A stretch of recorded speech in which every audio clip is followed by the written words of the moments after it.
Visualisez un serpent d'acier interminable, traînant dans son sillage les milliers de barils d'or noir, glissant lentement hors des entrailles poussiéreuses du port sec d'Aprint en plein cœur de l'Iran. Lentement mais sûrement, cette procession de wagons-citernes s'étire, puis disparaît, engloutie par l'infini minéral des déserts et l'horizon plat des steppes.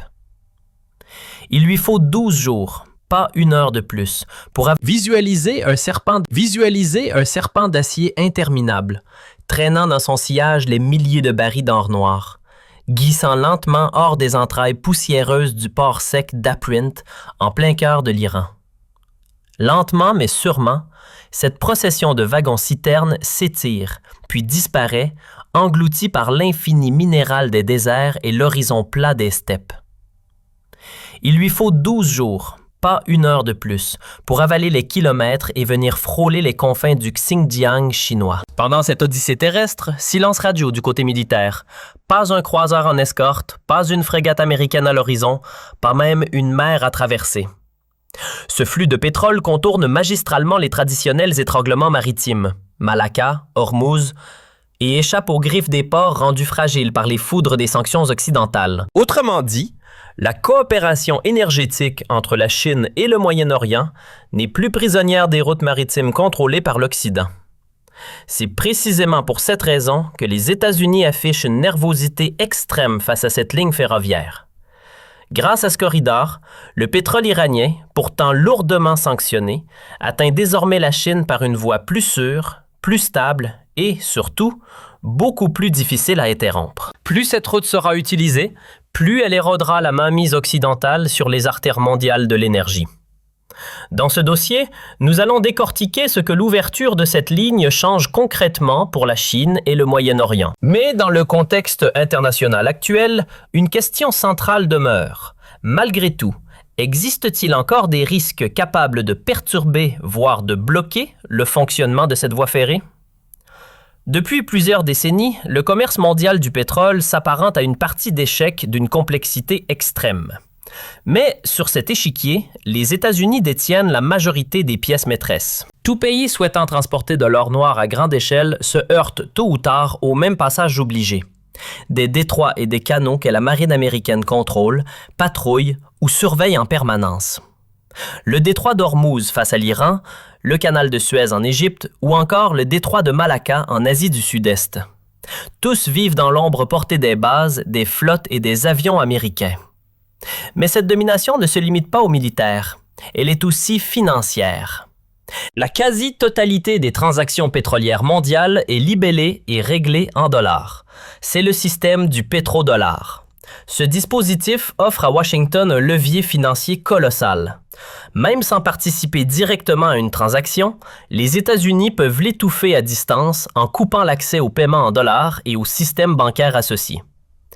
Pour la Chine, premier importateur mondial de pétrole, rester indéfiniment sous cette pression n'est pas une option acceptable. Avec 1,4 milliard d'habitants et son statut de superpuissance industrielle, le pays doit importer plus de 550 millions de tonnes de pétrole chaque année.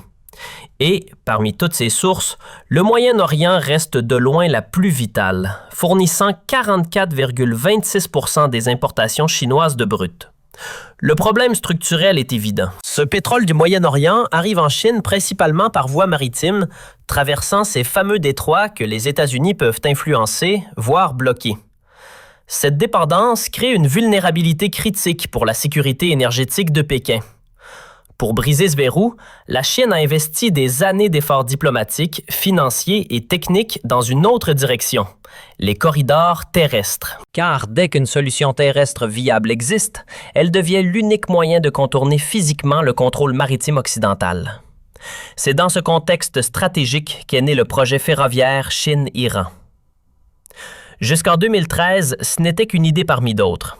Mais quand Pékin lance officiellement l'initiative La ceinture et la route, ce tracé devient prioritaire. Il est intégré comme un prolongement occidental clé du corridor Chine-Pakistan, au cœur d'un vaste réseau eurasiatique en devenir. En janvier 2021, un pas décisif est franchi. La Chine et l'Iran signent un accord de coopération globale sur 25 ans. Ce document encadre de multiples domaines, mais le ferroviaire y figure clairement comme un axe majeur. Les années suivantes sont consacrées à transformer ce projet en réalité opérationnelle. Les compagnies ferroviaires de Chine, du Kazakhstan, du Turkménistan et de l'Iran enchaînent les réunions techniques. Leur objectif est complexe: harmoniser les standards, relancer les services et résoudre des problèmes concrets comme l'écartement différent des voies entre certains réseaux nationaux. Un obstacle qui complique considérablement la circulation du fret. Les résultats ne tardent pas. En juin 2024, l'Iran termine la construction du tronçon stratégique Remer-Caspienne, ouvrant un maillon essentiel vers le Turkménistan pour renforcer la continuité du corridor. Puis, en mai 2025, la ligne Chine-Iran est officiellement achevée et mise en service. Sur le papier, cette route donne le vertige.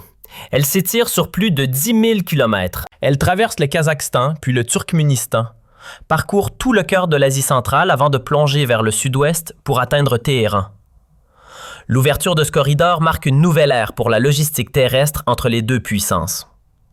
Dès le premier mois d'exploitation, la démonstration est faite. Un train chargé de marchandises part de Xi'an, à l'est de la Chine, et atteint le port sec d'Aprint, près de Téhéran, en 15 jours seulement. Lors de la cérémonie célébrant l'extension d'Aprint, ce convoi devient le symbole vivant de cette nouvelle liaison. Mais le véritable tour de force a lieu 2 semaines plus tard. Le même train change de rôle. Ses wagons sont cette fois remplis d'environ 50 000 barils de brut iranien. Il repart vers la Chine, réalisant le même temps de trajet et bouclant ainsi une boucle complète. Marchandises industrielles chinoises à l'export, pétrole iranien à l'import. Selon les données publiées, en seulement 6 mois, l'Iran a ainsi réussi à transporter environ 120 000 tonnes de pétrole brut vers la Chine via ce corridor. Un chiffre qui peut sembler modeste à l'échelle du commerce mondial, mais qui est symboliquement très fort. Pour la première fois, un flux régulier de pétrole sanctionné passe par le rail sans plus dépendre des grandes routes maritimes. Mais que représente concrètement cette ligne pour l'Iran? Un pays dont l'économie est bridée depuis des années par les sanctions. Il faut regarder la réalité en face. L'Iran est un titan des matières premières. Ses réserves de pétrole sont estimées à 157 milliards de barils, soit le 5e rang mondial et près de 9% des réserves prouvées de la planète. Pour le gaz naturel, c'est encore plus impressionnant. Avec 34 000 milliards de mètres cubes, l'Iran se place au 2e rang mondial. Ces gisements, concentrés le long du golfe Persique et dans le Khouzistan, sont géologiquement idéaux, peu profonds, faciles à exploiter, rentables. Pourtant, pendant des décennies, les sanctions imposées par les États-Unis et leurs alliés ont empêché Téhéran de valoriser ses atouts. Le pays a été privé de son rôle naturel de hub énergétique mondial. En parallèle, l'étau est militaire. Les États-Unis maintiennent une présence navale massive du golfe Persique jusqu'au détroit de Malacca, gardant la main sur les routes maritimes et contraignant physiquement les exportations iraniennes. Ce rapport de force n'est pas théorique, il est brutal. En février 2021, les États-Unis interceptent un pétrolier iranien au large des Émirats arabes unis. Le navire transporte près de 2 millions de barils. La cargaison est saisie, puis revendue par Washington pour environ 110 millions de dollars. En avril 2023, rebelote. Un autre pétrolier est intercepté, accusé de transporter du pétrole pour les gardiens de la Révolution. Il contient plus de 9 800 barils. À chaque fois, Washington justifie ses saisies par la violation de ses sanctions unilatérales. Mais récemment, la marge de manœuvre de Téhéran a commencé à évoluer. En 2024, les revenus pétroliers de l'Iran ont bondi pour atteindre 67 milliards de dollars, représentant plus de la moitié de ses exportations totales. Et le client derrière cette résilience est unique, la Chine. Cette année-là, environ 89% des exportations de brut iranien ont pris la direction du marché chinois.